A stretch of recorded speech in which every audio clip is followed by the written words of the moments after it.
Shalom, a paz de Cristo. Tudo bem, pessoal? Pessoal, deixa eu falar sobre o tempo aqui, né? Hoje é dia 1º de janeiro de 2020, né? Estamos aí prestes a vivenciar um novo tempo que Deus pré-estabeleceu para o ser humano, né?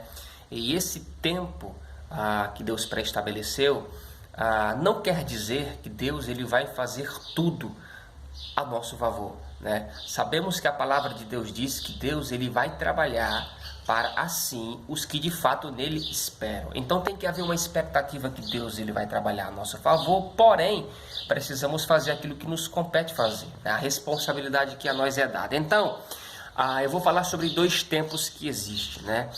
E falar sobre tempo é falar sobre Cronos, né? Que é aquilo que o homem estabeleceu, que é a sucessão de dias, né? A sucessão de anos, meses, semanas, horas, minutos, centésimo e por aí vai, que o homem pré-estabeleceu para viver e se pautar nesse tempo, né? Um tempo humano, para a raça humana se situar. Mas nós também sabemos que existe outro tempo que se chama o tempo de Deus, que é mais comumente chamado de Kairos, que significa plenitude dos tempos. Então, é preciso ter uma harmonia entre o Cronos e o Kairos da parte de Deus. Se não entendermos, eu não vou falar tudo aqui sobre esses dois tempos, mas eu vou falar um pouco sobre o que de fato cada um representa, né? Porque eu levaria aqui dias para falar sobre isso e o assunto até mesmo não ia ser um assunto inesgotável. Mas preste atenção. Esse tempo que estamos vivendo, o ano de 2020, que Deus pré-estabeleceu, né, que é o tempo onde nós vamos trabalhar, nós vamos se dedicar, nós vamos se relacionar com Deus, nós vamos ter os projetos, planos, enfim, vamos fazer inúmeras coisas pautadas neste tempo. O Kairos da parte de Deus, ele tem que sempre prevalecer.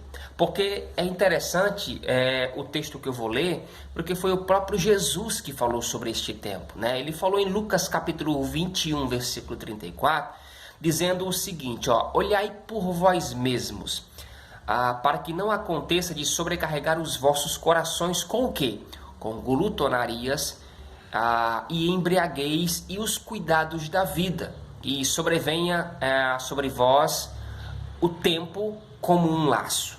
Né? Então, olha só que interessante, Jesus ele está falando para nós tomarmos cuidado para que a gente, neste tempo de vida humana, não venhamos a sobrecarregar os nossos corações. Com o quê? Existe pelo menos três aspectos aqui importantes, né, que Jesus fala. Ele fala sobre glutonarias, se referindo a comidas, né? Ele fala sobre embriaguez, se referindo à bebida, e ele fala sobre os cuidados da vida. Preste atenção que é algo interessante. Glutonaria diz respeito à comida, embriaguez diz respeito à bebida, e cuidados da vida diz respeito àquilo que a vida apresenta, né? Você sabe que um dos instintos mais veementes do ser humano é comida e bebida. Então Jesus ele alerta os seus ouvintes sobre a questão disso ser manifesto demasiado. Muita comida e muita bebida e as coisas da vida. Por quê? Porque, irmãos, Jesus falou que nós somos cidadãos da terra, né? Ao mesmo tempo que somos cidadãos da terra, também somos cidadãos celestiais, né? Enquanto estamos na terra, precisamos cumprir deveres como cidadãos.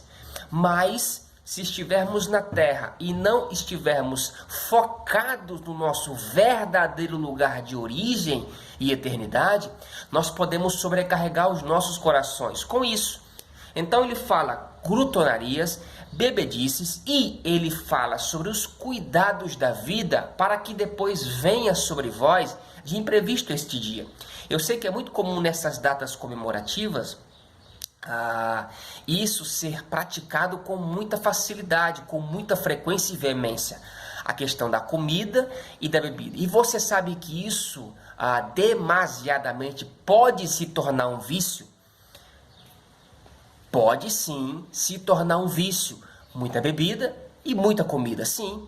Não, o normal de tudo isso é a pessoa comer e beber. Porque o corpo precisa de proteínas, nutrientes, sais minerais, enfim, o corpo precisa disso. Mas quando o homem é viciado só nisso, o coração dele está cheio. Então ele não vai buscar um outro alimento fora o que ele já está sendo alimentado, porque o que o está o fortalecendo e o alimentando é predominante. Tiago diz algo interessante. Aquele a qual ele fala algo, deixa eu ver se eu consigo me recordar. Ele diz: aquele do qual é vencido, o homem do qual é vencido, a situação pela qual o homem é vencido, do tal torna-se servo. Se o homem é vencido pelo cigarro, servo do cigarro.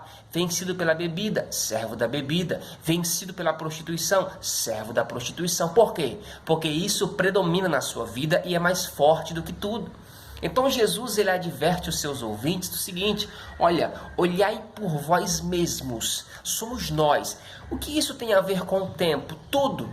Porque o tempo que Deus pré-estabeleceu para nós, se nós não ligarmos o Kairos, que é a plenitude dos tempos, e o Cronos, que é a sucessão de dias, horas, minutos, meses, que está inserido o ser humano, nós podemos viver mais para um do que para outro. Irmãos, nós estamos em uma gangorra, né? Eu vou usar essa expressão. Por quê? Porque ao mesmo tempo que estamos embaixo, nós estamos subindo para cima. E ao mesmo tempo que estamos lá em cima, estamos descendo para baixo. Eu sei que isso pode ter duplo sentido, mas o sentido que eu quero dizer sobre gangorra é no sentido seguinte, que precisamos ponderar a nossa vida espiritual e a nossa vida natural. Tem que haver o equilíbrio dessas duas partes. Jesus sempre ensinou seus ouvintes a ter equilíbrio. Sede meninos na malícia, adultos no entendimento. A Deus o que é de Deus, a César o que é de César. Simples como pombas, prudentes como serpentes. Equilíbrio. Ele sempre chamava os seus ouvintes a uma vida de equilíbrio, porque é preciso comer, mas também é preciso orar. É preciso comer, só que também às vezes é preciso jejuar. É preciso beber, só que também às vezes é preciso beber da água da vida. É preciso beber, mas também é preciso se embriagar com o Espírito Santo. Então, existe esse equilíbrio da parte de Deus que nós somos chamados a viver. Por isso, tenha o tempo da parte de Deus como precioso, mas também tenha o tempo humano como precioso também. Viva bem, aprenda a viver no tempo que Deus pré-estabeleceu. Que Deus te abençoe.